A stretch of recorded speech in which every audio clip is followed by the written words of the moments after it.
शंकर जी कहते पार्वती सावधान। सावधान क्यों सावधान? क्योंकि अगली जो कथा है वो तुमको ढंग से सुननी पड़ेगी। पांचवा और सबसे मुख्य कारण, और इस पंडाल में जितने लोग बैठे पांचवा कारण अपने साथ सुनकर के आज लेकर जाना कि भगवान क्यों रोए और सब। पांचवा कारण बताइए। बाबा कहते हैं सुनो, नारद श्राप। पहला कारण प्रताप भानु, दूसरा कारण अपना ये जलंधर, तीसरा कारण मनु शत्रुपा, चौथा कारण जय विजय, और पांचवा कारण तो सुनो, दीन एक बारा कल्प एक ते ही लगी अवतारा। नारद जी ने नारायण भगवान को दिया श्राप, इसलिए उनको रोना पड़ा। पार्वती जी की रुको रुको एक मिनट रुकिए, मेरे कान शायद खराब हो गए। आप कुछ और बोल रहे हैं, मैं कुछ और सुन रही हूँ। मुझे नारद सुना रहा है। नारद मेरे गुरुजी, मेरे गुरुजी की बात कर रहे हैं आप शायद भोलेनाथ थोड़ा भावुकता में शायद कुछ गलत बोल गए, मैं सुधार देती हूँ। आप नारद जी बोल गए। शंकर जी कहते मैंने कोई गलत नहीं बोला, ठीक ही बोला है, आपके गुरुजी की ही बात कर रहा हूँ। पार्वती जी कहती है नहीं नहीं, मैं क्षमा करना, सब सुन सकती हूँ, लेकिन ये तो क्या बात कर रहे हैं नारद जी जैसे ज्ञानी, मेरे गुरुजी ऐसा काम कभी नहीं कर सकते। शंकर जी कहते हैं इस दुनिया में ना तो कोई ज्ञानी है और ना कोई अज्ञानी है। जैसा काल चक्र का पहिया घूमता है, उधर से कठपुतली नचाते हैं, वैसे ही कठपुतली को नाचना पड़ता है। यहाँ अपने मन से कोई कुछ नहीं करता, कराने वाले सब राम जी हैं। बोले ये कथा तो मुझे पक्का सुनाओ, ये तो मैं जानना चाहती हूँ, मेरे गुरुजी की बुद्धि कैसे खराब हो गई जो उन्होंने श्राप दे दिया। मैं नहीं मानती तो सुनो फिर। हिमगिरी गुहा एक अति पावन, वह समीप सुरसरी। 3 घंटे का प्रसंग है ये, केवल नारद जी का। अगर विस्तार से सुना जाए इतना गजब का है, पर हमको इसको उस तरह से सुनना पड़ेगा जल्दी में। गजब का प्रसंग है, ध्यान से सुनिएगा, थोड़ी देर में हम इसको पूरा करेंगे। नारद जी ने श्राप दे दिया भगवान को। मुझे ये बात समझ नहीं आ रही। शंकर जी कहते आई कि अभी रुको। नारद जी एक बार हिमालय पर्वत की एक गुफा में घूमने गए, तप करने के लिए बैठ गए। 2 घड़ी से ज्यादा वो कहीं टिकते नहीं है। प्रजापति दक्ष ने उनको श्राप दिया है कि तुम जहां बैठते हो वहां मेरे बच्चों को बेरा की बाबा जी बना देते हो, इतना सत्संग कथा सुनाते हो कि सबके सब शादी करने की बजाय ब्रह्मचर्य ले लेते हैं, तो इसके लिए तुम कहीं 2 घड़ी से ज्यादा टिकोगे ही नहीं, तो तुम प्रवचन कर ही नहीं पाओगे। तो तुम्हारी कथा में कोई तुम सबको बिगाड़ देते हो। बिगाड़ने का मतलब बाबा बना देते हो, तो मेरा वंश आगे नहीं बढ़ता। तो इसके लिए नारद जी को श्राप दे दिया। पर आज वो श्राप काम नहीं किया। वो गुफा के अंदर वो बैठ गए, करोड़ों वर्ष तक बैठकर तप करते रहे। तो मुनि गति देख सुरे से डराना। नारद जी को तप करते देखकर देवराज इंद्र को हो गई शंका। बोले मेरी कुर्सी है खतरे में, क्योंकि नारद जी तप करके इंद्र बन जाएंगे, तो मैं कहां जाऊंगा बिना चुनाव के डायरेक्ट। मतलब ये तो कुछ नहीं करना पड़ेगा, इनको डायरेक्ट आ रहे हैं तो देवराज बन जाएंगे। इसलिए आप लोग ये मत सोचना कि कुर्सी का संकट केवल यही है, उधर भी बराबर मात्रा में चल रहा है। देवराज इंद्र भी कोई संतुष्ट नहीं है कुर्सी को लेकर कि मैं ही बैठूंगा, बदलता रहता है। ठीक है, राजनीति चीज ही ऐसी है, और समय भी अभी वही चल रहा है, इसलिए इस पर ज्यादा बोलना ठीक नहीं है। तो कुर्सी का मामला गड़बड़ है थोड़ा सा। ये ऐसा नशा है कि एक बार किसी को चढ़ जाए तो वो छूटता नहीं है। बड़ा जब चुनाव का मौसम आता है, आता क्या है चल ही रहा है। बोलूं थोड़ा सा, मैं कई बार मैं तो कहती हूँ दिवाली जैसे त्योहार है ना, होली त्योहार से चुनाव भी त्योहार है, और मुझे त्योहार बहुत अच्छा लगता है। उसका एक कारण है, उसका कारण है थोड़ा कड़वा है, सुनिएगा। कि जूते तक नहीं है जिनके पैरों में, मुझे चुनाव क्यों अच्छा लगता है? क्योंकि महीने भर पहले या व्यवस्था जब बनती है ना चुनाव की, तो गरीबों की उन गलियों में भी उजाला हो जाता है जिसमें गलती से भी कभी उजाला देखने को नहीं मिलता। चुनाव के मौसम में सबसे ज्यादा जो हम देखते हैं ना व्यवस्थाएं बदलती है कि जूते तक नहीं है जिनके पैरों में, उनके पैरों में मसीहा गिरे हैं। जूते तक नहीं है जिनके पैरों में, उनके पैरों में मसीहा गिरे हैं। ए राजनीति तेरा लाख लाख शुक्रिया, गरीबों के कुछ तो दिन फिरे हैं। कोई तो आया पूछने के लिए कि आपको कोई दिक्कत तो नहीं है। चुनाव ना आता तो कोई पूछने नहीं आता कि गरीब की थाली में पुलाव आ गया है, लगता है देश में चुनाव आ गया है। व्यवस्थाएं बदलती है तो ये दिक्कत यहाँ की नहीं है, ये उधर भी चल रहा है। देवराजेंद्र घबरा गए, बोले इधर भी लगता है अब नारद जी बन जाएंगे।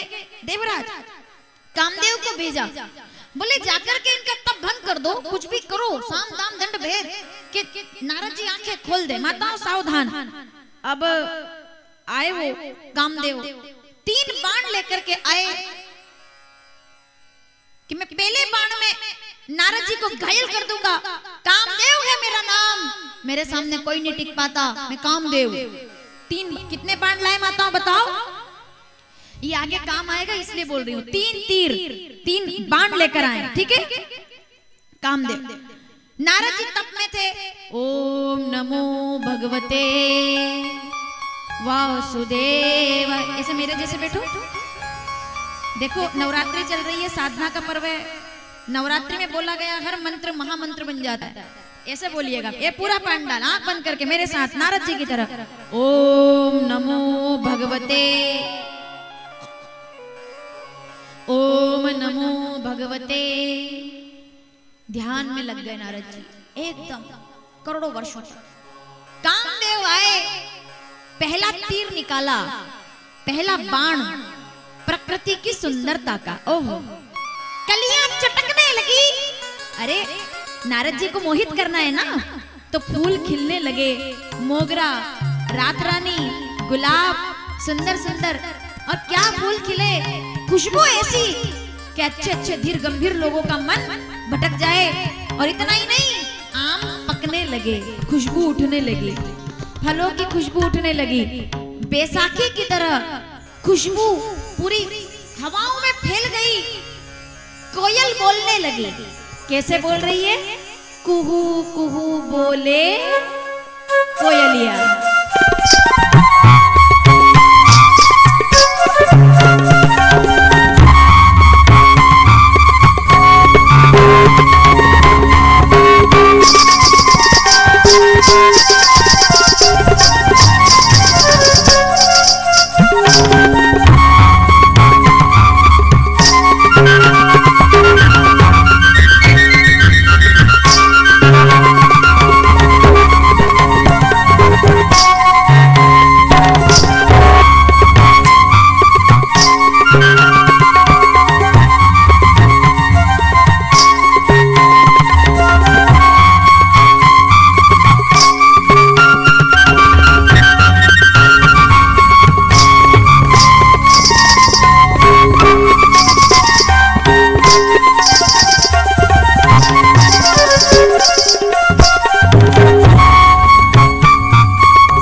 फल में से रस टपक गया, खुशबू उड़ गई। पहला तीर नारद जी का यहाँ पर कामदेव का हो गया फेल, पर नारद जी ने अपनी आंखें नहीं खोली भाई, नहीं खोली। माताओं समझ में आ रहा है? इधर देखो मेरी तरफ। और ड्रोन वाले भैया से निवेदन है 10 मिनट का समय लगेगा मुझे अभी, तो जब मैं कहूँ तब उड़ाना इसको, अभी नहीं, थोड़ा समय। हाँ पीछे ले जाओ, चाहे आगे तब तक मत लाना जब तक मैं ना कहूँ, क्योंकि कथा का प्रसंग बहुत जरूरी है और उसमें फिर थोड़ा ध्यान भटक जाता है। तो इसलिए आगे जब तक मत लाना, जब तक जहां आप हो ना उसके पीछे तक चाहे पूरे मेले में घुमाओ। सावधान। तो पहला तीर जलाया, लेकिन नारद जी ने अपनी आंखें ओम नमो भगवते, आप भी बोलिए ओम नमो भगवते वासु, ध्यान लगाया, एकदम ध्यान लगाकर पहला बाण उड़ करके आया प्रकृति का। नारद जी ने आंखें नहीं खोली, ध्यान में। कामदेव ने कहा ये कैसे हो गया, मेरा पहला तीर तो कभी फेल नहीं होता, बड़े बड़े महात्माओं को मैंने डोलाया है, कोई बात नहीं, कितने बाण लाए हैं, पहला चला दिया, दूसरा जब पहला फेल हो गया दूसरा निकाला, तो सुंदर सुंदर कन्याएं नृत्य करने के लिए आई, नाची, नृत्य करने लगी, चूड़ियां बजा रही है, कंगन खनकाने लगी, गजरा महकने लगा, गजरा गजरा, सुंदर सुंदर नारियां, देवांगनाएं नृत्य कर रही हैं, और ऐसे नाची, मतलब कि पैरों की पायल की आवाज सुन के बड़े से बड़े बाबा महात्मा भी अपना मन भटका दे। सुंदर सुंदर वो कन्याएं ठुमके लगा लगा कर नाचने लगी, और ऐसे नाच रही है, क्या बात है, पूरा माहौल जैसे संगीतमय हो गया, सुंदर सितार बजने लगे। मधुबन में राधिका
नचत छुम छुम तथई तथई तत छुम छुम तननन छुम छुम तनन क्रांत क्रांत क्रांत कृतदा। तार सितार संगीत के तार टूट गए, घुघरू छूट गए, लेकिन नारद जी ने अपनी आंखें नहीं खोली। अब आएगा आनंद, देखो आप, पहला बाण फेल, दूसरा तीर भी, नारद जी ने आंखें नहीं खोली। कामदेव को आया गुस्सा, उसने कहा ये क्या हो गया, आंखें नहीं खोल रहे, अब भी बैठे और क्या बोल रहे हैं, मैं भूल गई, याद दिलाओ, ओम नमो, आंख नहीं खोल, ध्यान। कामदेव दौड़े। अब जितने विद्वान और बुजुर्ग लोग बैठे हैं, आज की कथा का सार सुन लीजिएगा। कामदेव दौड़े, नारद जी के पैर पकड़ लिए, क्षमा क्षमा क्षमा करो, क्षमा करो, क्षमा, मैं हार गया, मैं हार गया, मैं हार गया, आप जीत गए, मैं हार गया, आपसे बड़ा इस जगत में काम विजयी पुरुष और कोई नहीं हो सकता। महाज्ञानी हैं आप, देव ऋषि हैं आप, देवर्षि हैं आप, महामुनि हैं आप, मैं कामदेव आपके चरणों में सरेंडर करता हूँ, आपसे बड़ा कोई तपस्वी नहीं हो सकता। मेरी नजर में, आखिरी शब्द सुन लेना, मेरी नजर में आज आप शंकर भगवान से भी एक नंबर ऊपर बैठ गए हो, क्योंकि आपने कामदेव को जीत लिया है। मैं आपकी बुरी बुरी प्रशंसा करता हूं। इतना सुना, नारद जी ने अपनी आंखें खोल दी। आंखें खोलकर कामदेव को देखा, एक एक शब्द बहुत गौर गंभीर से सुनना। नारद जी ने देखा कामदेव सामने पैर पकड़ के बैठा है, हाथ जोड़ के कहता है, गलती तो मुझसे हुई है, पर मैंने गलती नहीं की है, देवराज इंद्र ने मुझे भेजा था, मैं जबरदस्ती आया था, मैं आपकी महिमा को जानता नहीं था, मैं आज तक मानता था कि शंकर जी से बड़ा कोई देवता नहीं हो सकता, पर आज मैं कामदेव कहता हूँ आपसे बड़ा कोई देवता नहीं हो सकता, आप बहुत महान हैं, मुझे श्राप मत देना, मेरी गलती को क्षमा कर दीजिए, आप बड़े हैं, मैं बच्चा हूँ।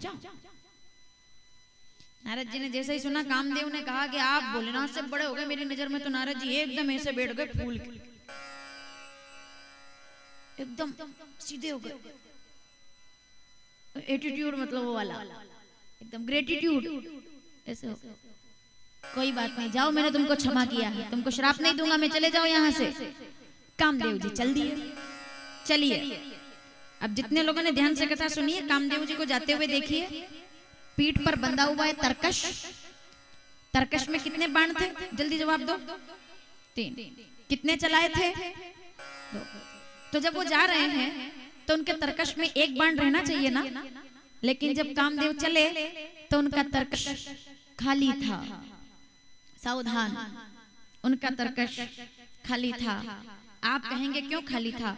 तीसरा बाण तो चला ही नहीं। अरे साहब, तीसरा बाण तो चला भी है और सही जगह पर लगा भी है और सामने वाले को घायल किया भी है, हमको दिखाई नहीं दिया।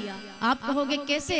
पहला बाण प्रकृति का फेल हो गया, दूसरा तीर सुंदरता का फेल हो गया, लेकिन तीसरा बाण जो चलाया है ना कामदेव ने गुस्से में आके, वो माफी मांगने नहीं गए थे, वो तीसरा तीर पास से जाकर चलाने गए थे। और वो तीसरा बाण कौन सा है जिसने नारद जी को घायल कर दिया? वो तीसरा बाण था झूठी प्रशंसा का बाण, जिसने नारद जी महाराज को घायल कर दिया। कामदेव जीत गया और नारद हार गए।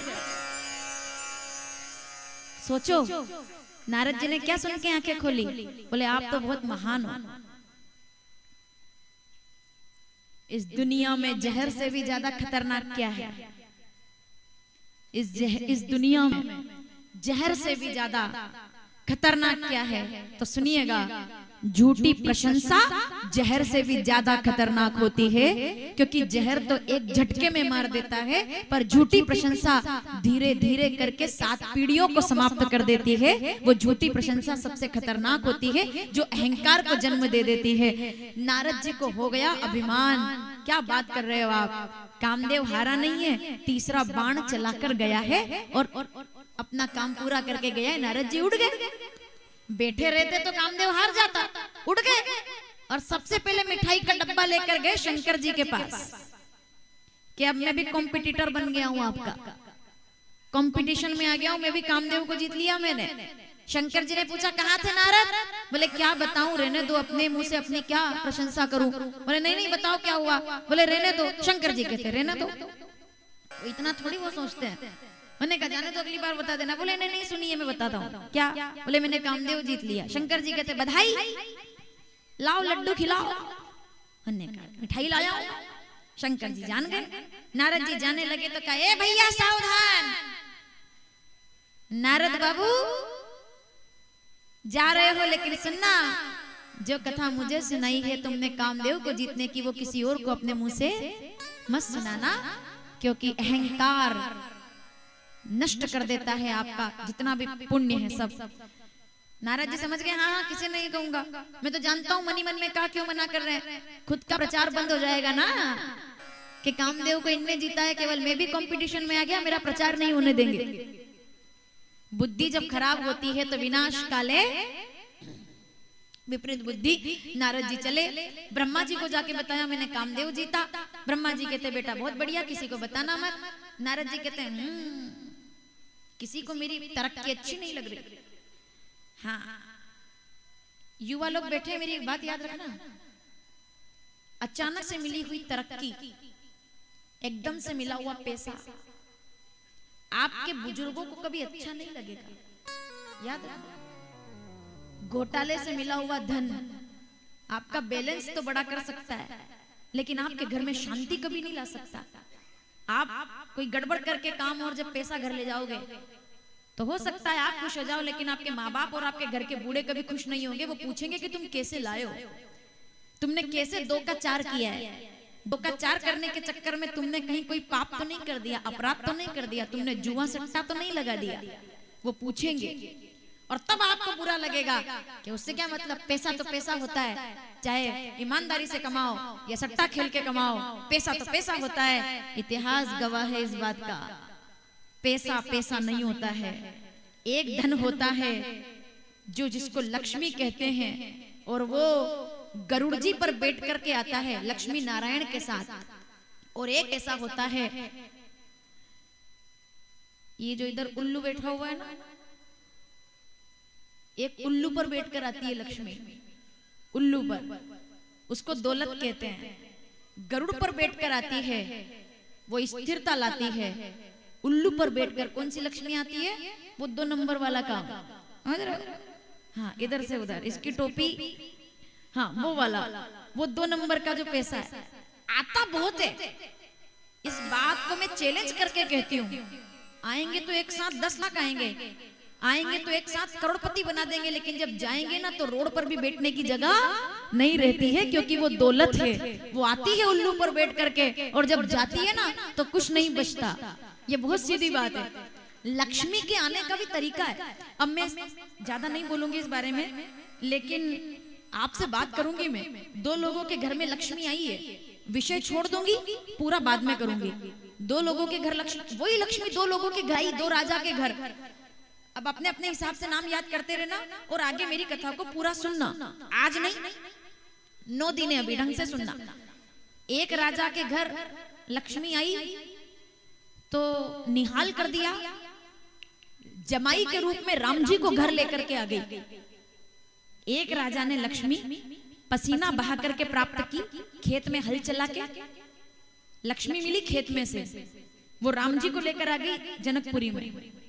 और एक लक्ष्मी बिना मेहनत के पुष्पक विमान में बिठा करके लाई गई, षड्यंत्र करके, छल करके पूरे के पूरे नगर को सर्वनाश करके रख दिया। लक्ष्मी दोनों थी, मैंने केवल बताया है, आप अपने अपने हिसाब से सोचना और आगे सुनना। वही लक्ष्मी एक राजा के घर गई तो निहाल कर दिया, और वही लक्ष्मी मतलब षड्यंत्र करके घर में आई, सोने की लंका को बर्बाद करवा गई। तो इसीलिए सावधान, जो बड़े बूढ़ों को अच्छा न लगे वो काम कभी बच्चों को नहीं करना चाहिए। तो कहा कि मैं कामदेव को जीत लिया। ब्रह्मा जी कहते किसी से बताना मत। बोले ठीक है। नारायण भगवान के पास आ गए, बोले मैंने कामदेव को जीत लिया। नारायण भगवान ने डांट दिया, ले रहे क्या बात करते हो, कामदेव जीत लिया, तुम नहीं जीतोगे तो कौन जीतेगा, तुम तो मेरे भगत हो। मैंने कहा नारद कहीं सहित अभिमाना, कृपा तुम्हारी सकल भगवाना। वहां से चले, भगवान ने कहा भाई मेरे भगत के मन में अहंकार का बीजारोपण हो गया है, नष्ट करना पड़ेगा। शील निधि नाम के राजा के यहाँ विश्व मोहिनी नाम की कन्या नारद जी ने देखी, जल्दी में सुना रही हूँ, विश्व मोहिनी को देखा, ठुमक ठुमक करके आई। नारद जी ने कहा बस, ब्रह्मा जी के साथ ब्रह्मणी, शंकर जी के साथ माता भगवती, नारायण के साथ नारायणी, तो नारद अकेला क्यों घूमे? ये कन्या बिल्कुल ठीक ठाक है। अभी कामदेव जीता था इनने, कामदेव को जीतने वाले नारद जी विश्व मोहिनी पर दिल हार गए। उन्होंने कहा शादी तो मैं इन्हीं से करूंगा, अब बहुत हो गया अकेले वीणा बजाते बजाते, कोई कोई हमारे लिए भी गरम रोटी बनाने वाली होनी चाहिए। नारद यही राइट टाइम है, तुमने सब अचीव कर लिया है, समाज में इज्जत भी बन गई, कामदेव को जीत लिया तुमने, तुम्हारा स्टेटस है, अब कोई दिक्कत नहीं है, अब तुम शादी कर सकते हो, you can get married now. अब तुम शादी, अब तुम्हारी शादी हो सकती है, कोई दिक्कत नहीं है। तो नारद जी महाराज ने विश्व मोहिनी का हाथ देखकर कहा कि जिससे ये विवाह करेंगी वो अजर अमर हो जाएगा। अंधा मोह में इतने हो गए नारद जी, उल्टा हाथ पड़ गए। लिखा क्या था कि जो अजर है, अमर है, अविनाशी है, सच्चिदानंद है, वो ही इनका पति होगा। पर जल्दी जल्दी में उल्टा पड़ गए, बोले जो शादी करेगा वो अजर अमर अविनाशी हो जाएगा। नारद जी कहते हैं ये तो बोनस है कि कन्या तो मिलेगी, अजर अमरता और मिलेगी। उनने कहा बढ़िया, तुरंत जाता हूँ, और इस रूप में तो ये मुझसे शादी करेगी नहीं क्योंकि गुरु मानती है, तो ब्रह्मा जी से कहता हूँ कि मेरा रूप बदल दे। पिताजी है, बदल देंगे। ब्रह्मा जी तक जाने लगे तो मन में आया, बोले ब्रह्मा जी से अगर कहूंगा कि मेरे को रूप बदलना है तो 100 सवाल और करेंगे, कुंडली मिलाने लाएंगे, गुण दोष देखने लग जाएंगे, उसमें तो तब तक स्वयंवर पूरा हो जाएगा, इतना टाइम नहीं है। तो किससे रूप मांगू मैं? हाँ, सबसे सुंदर कौन है बताओ? कर्पूर गौरम करुणावतारम, शंकर जी सबसे सुंदर, उनसे रूप उधार मांग लेता हूं। पर शंकर जी से अगर मांगने जाऊंगा तो मेरे को बैरागी बाबा बना देंगे। बोले क्या शादी ब्याह के चक्कर में पता है भजन कर, खुद की शादी तो मुश्किल से हुई, वो मेरी तो होने ही नहीं देंगे ना। अब कोई ऐसा भगवान होना चाहिए जो मेरे से दोस्त की तरह बात करे, मित्रवत दोस्ती में कोई ऐसा हो। तब तो याद आ गया, बताओ कौन याद आया? त्वमेव माता पिता तो मैं नारायण याद है तो मैं वो बंधु, मेरी तरफ से तो माता पिता भाई बंधु सखा सब ही है, उनसे रूप मांगता हूँ, हे नारायण कृपा करो। इतने में नारायण प्रकट हो गए, क्योंकि पूरी फिल्म तो इन्होंने ही जमाई थी, तो ये तो जानते थे कि अपना रोल तो आना तय है। तुरंत आ गए, हाँ नारद बोलो बेटा क्या हुआ, सुनना ध्यान से। नारद जी कहते हैं प्रभु कुछ मांगना चाहता हूं, मांगो ना। तो एक काम करो, जल्दी से आपन रूप देव प्रभु मोई, अपना रूप दे दीजिए। क्यों भाई, तुम्हारे रूप में क्या बुराई है, तुम तो बहुत सुंदर हो। बोले सुंदर तो हूं, लेकिन मुझे इस रूप से काम चलेगा नहीं, उधारी पर आपका रूप चाहिए, उधारी पर रूप चाहिए। भगवान कहते रूप क्यों चाहिए वो तो बताओ। नारद जी के मन से आवाज आई, सावधान नारद, गड़बड़ मत करना, इनको मन की बात मत बताना। अगर तुमने इनको बता दिया कि कन्या है और सुंदर है, शादी के लायक है, तो तुम यहीं बैठे रह जाओगे और तुमसे पहले ये पहुंच जाएंगे वहां। इनको बताना मत। तो नारद जी ने मन में कहा, बोले मैं बस चाहता हूं कि आपके जैसा दिखूं। आप तो सो बात की एक बात, अगली पंक्ति ध्यान से सुनिए, मुझे अपना ऐसा रूप दीजिए जिससे मेरा भला हो जाए, ऐसा रूप दे। भगवान कहते बस अगर तुमने ये बात ना बोली होती कि मेरा भला हो जाए ऐसा करना, तो मैं तुमको सुंदर बनाता, पर क्योंकि तुमने मुझसे कहा है कि जिसमें मेरा भला हो वही रूप देना, इसलिए मैं तुमको सुंदर नहीं बंदर बनाऊंगा। क्योंकि आज सुंदर बनने में तुम्हारी भलाई नहीं है, बंदर बनने में। मरकट बदन भयंकर देख। जितने लोग यहाँ बैठे सावधानी से सुन लीजिए, भगवान आपकी पूजा पाठ के बदले आपका एक दो काम पूरा ना करे तो ये सोच करके भगवान मत बदल देना कि ये वाले तो काम के नहीं है। आजकल ये बड़ा चल रहा है, जिधर चमत्कार उधर नमस्कार। 2-2 मिनट में भगवान बदलते लोग। उनने कहा 5 सोमवार शिव जी पे जल चढ़ा दो, 3 महीने में काम हो जाएगा। उनने कहा चलो उधर चल दिए, 3 महीने हो गए नहीं हुआ काम। उनने अगले चैनल पे देखा, बोले 5 मंगलवार धागा बांध दो इधर काम हो जाएगा। इनने 7 मंगलवार कर दिए, उधर नहीं हुआ। किसी ने कहा नवरात्रि आ रही है, जगदम्बा के सप्तशती के पाठ कर लो, वो पढ़ने बैठ गए। 2-2 मिनट पर देवता बदलने वाले लोग कभी भी अपने जीवन में स्थिरता ना बिना प्रमाण के नहीं बोल रही हूं मैं। रामचरितमानस उत्तरकांड 90 दोहा, बिनु विश्वास भगति नहीं, तेई बिनु द्रवई न राम। एक पत्थर पर भी सिंदूर लगा करके अपना इष्ट बना लोगे और जीवन भर अगर अपना सिर उनके चरणों में रखोगे तो याद रखिएगा भगवान आपको, अगर आपका कोई काम नहीं हो रहा हो ना पूजा करने के बाद भी, तो मेरी एक बात याद रखना, मैं बहुत प्रैक्टिकल और जिस बात में मेरा विश्वास है वो बात करने में विश्वास रखती हूँ। मैं भी चाहूँ तो आपको इधर उधर की बात बोल के बता सकती हूँ कि ऐसा कर लो वैसा कर लो, तुम्हारा ये काम हो जाएगा वो हो जाएगा। लेकिन मैं, राम जी का वनवास हुआ, उनने वनवास लिया, वन में गए, पुरुषार्थ किया, आज उनकी पूजा हो। वो चाहते तो वो भी कहीं जाकर के इधर उधर का कोई काम करके वनवास टाल देते। बोले मेरे पे संकट आ गया है, मैं ये कर लूं वो कर लूं तो मेरा काम हो जाए। नहीं, मैं राम जी की अनुयायी हूँ। राम जी चरित्र की बात करते हैं, पुरुषार्थ की बात करते हैं। जितने लोग यहाँ बैठे सावधानी से सुनना, पूजा पाठ करने के बाद भी अगर आपका कोई काम नहीं हो रहा हो ना, तो मेरी एक बात लिख लेना, भगवान आपकी पूजा के बदले में आपको वो नहीं देते जो आपको अच्छा लगता है।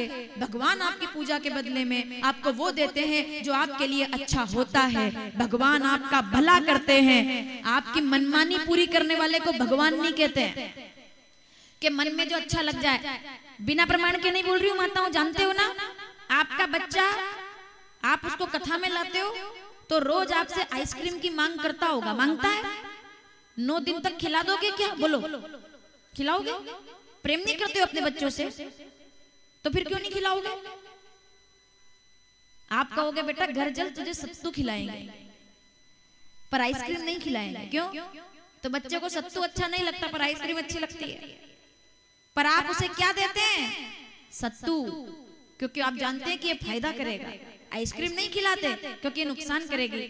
तो जब आप अपने बच्चे का इतना ध्यान रखते हो कि आप जानते हो कि इसके लिए क्या अच्छा है और क्या अच्छा नहीं है, आप बुरे बन जाते हो अपने बच्चे के सामने, जमीन पर लौटने लग जाता है वो, नहीं यही चाहिए यही चाहिए, इकट्ठा कर ले लोगों को, खूब रो, बोले रो ले, तू रो ले पर तुझे आइसक्रीम नहीं दिलाऊंगी, क्योंकि तेरा रोना मुझे स्वीकार है पर तेरा बीमार होना मुझे स्वीकार नहीं है। तो जब माँ अपने बच्चों का हित और अहित जानती है तो वो भगवान भी तो माता पिता के समान है, वो भी हमें वही देता है। हम इशारा तो आइसक्रीम की तरफ करते हैं पर भगवान सत्तू लेकर के तैयार बैठा हुआ है कि तेरा भला इसमें है। तो नारद जी से कहा, भाई मैं तुझे आज वो नहीं दूंगा जिस तुझे अच्छा लगता है, आज वो दूंगा जो तेरे लिए अच्छा है। बंदर बना दिया, बंदर बनकर गए। कन्या आई, बंदर को देखा, घबराई, आगे बढ़ गई। तो नारद जी ने सोचा कन्या मेरे रूप को देखकर शायद थोड़ा घबरा गई है कि इतने सुंदर कोई कैसे हो सकते हैं, मैं तो इनके लायक ही नहीं हूं, ऐसा सोच रही है कन्या। तो कुर्सी उठाकर दूसरी तरफ बैठ गए, दूसरी पंक्ति में। कन्या फिर आई, फिर रिजेक्ट हो गए, आगे बढ़ गई, कुर्सी उठाकर तीसरी लाइन में बैठ गए। आप जान रहे हैं मैं क्या बोल रही हूँ? ये वही नारद जी हैं जो ध्यान करते थे, भजन करते थे, पूजन करते थे, भगवान का नाम लेते थे। कोई चीज इनके लिए ऐसी नहीं थी जो नहीं मिल सकती थी, पर काम के चक्कर में आकर आज पांडाल में कुर्सियां इधर से उधर रखते फिर रहे हैं, क्योंकि काम से बड़ा और कोई शत्रु इंसान का नहीं है। नारद जी ने क्या किया, कुर्सी उठा इधर उधर बैठ रहे हैं, कुर्सी के उठाकर इधर से यहाँ। तभी भगवान आ गए राजकुमार बनके। कन्या ने तुरंत वरमाला डाल दी और दुल्हन ले गए लक्ष्मी निवासा, सकल भूख मन भई निराशा। नारद जी कुर्सी एडजस्ट करने में रह गए, बोले भैया उधर खिसकना, थोड़ा उधर खिसकना, मेरी कुर्सी यहाँ रखनी है। तो लोगों ने कहा किधर भी कुर्सी रख लो, कन्या तो गई। कौन ले गया? बोले एक राजकुमार आ गए थे, शादी हो गई। नारद जी को आया क्रोध। शिव जी के दो गण बैठे थे, उन्होंने कहा मुंह तो देख लो अपना। बंदर देखा, बस पहले तो इन दोनों को श्राप दिया, इनकी कोई गलती नहीं थी, जबरनी बीच में पीसे गए। इन्हें कहा जाओ तुम दोनों राक्षस हो जाओ। बहुत गजब की कथा है, किसी को दर्पण दिखाना भी बड़ा जिम्मेदारी का काम है। राक्षस हो जाओ। अब नारद जी वहां से चले, उन्होंने कहा इतने में संतुष्टि नहीं मिली, श्राप तो उनको दूंगा आज जिनने मेरे को बंदर बनाया है। अगर आज मिल गए ना, बस आज का दिन इतिहास में लिखा जाएगा कि किसी भगत से पाला पड़ा है भगवान का आज। हाँ, श्राप देऊं चाहे मरियऊं जाई, या तो रास्ते में श्राप दे दूंगा या उनके सामने जाके आत्महत्या कर लूंगा और रिपोर्ट उनके नाम की होगी। हाँ तो यही था, आत्महत्या उनके सामने करूंगा आज मैं। तो श्राप देऊं चाहे मरियऊं जाई, जगत मोरी उपहास करे। नहीं मदद करनी थी तो मना कर देते, मजाक क्यों किया मेरे साथ ना। तभी भगवान मिल गए रास्ते में। और जले पर नमक तो ये था कि एक तरफ तो लक्ष्मी और दूसरी तरफ विष्णु मोहिनी, दो पत्नियां लेकर भगवान चल रहे हैं। नारद जी ने कहा तो परम स्वतंत्र न सिर पर को, तुमने बहुत गलत किया मेरे साथ, मेरा दिल तोड़ दिया आपने, दिल। मैं टूटे दिल से आपको श्राप देता हूँ। कपि आकृति तुम कीन हमारी, तुमने मुझे बंदर बनाया है ना, वही बंदर तुम्हारी सहायता ना करे तब तक तुम्हारा काम पूरा नहीं होगा, ये मेरा श्राप है। मम अपकार कीन तुम भारी, तुमने मुझे बड़ा दिल दुखाया है, मैं नारी के विरह तड़प रहा हूँ। एक दिन वो आएगा, मेरी तरह तुम भी तड़पते तड़पते फिरोगे, नारी के लिए तुम भी रोगे। मम अपकार कीन तुम भारी, नारी विरह तुम होब दुखारी। श्राप है मेरा, तुम भी अपनी पत्नी के लिए तड़पोगे। भगवान ने हाथ जोड़ लिए, धरती आसमान गरज गए। श्राप मिला भगवान को अपने भगत से। तब हरि माया दूर निवारी, जैसे सपने में से उठे नारद जी तो नहीं तह रमाना। कौन कौन सी चीजें गायब हो गई सुनिए जरा माताओं। नहीं तह रमा न राजकुमारी, तीन चीजें गायब हो गई। पहले तो लक्ष्मी, दूसरा विष्णु मोहिनी और तीसरा नारद जी का अभिमान। खत्म। ऐसा ऑपरेशन किया भगवान ने, एकदम निर्मल होकर के हाथ जोड़ लिए। ये क्या हुआ भगवान, ये मैंने क्या किया? मृषा होई मम श्राप कृपाला, निधि इच्छाय दीन दयाला, मुझ पर कृपा कीजिए। तो भगवान कहते हैं चिंता ना करो, श्राप तो तुमने दे दिया। तो बोले मेरा दिल जल रहा है, मुझे पछतावा हो रहा है कि मैंने आपको श्राप दे दिया।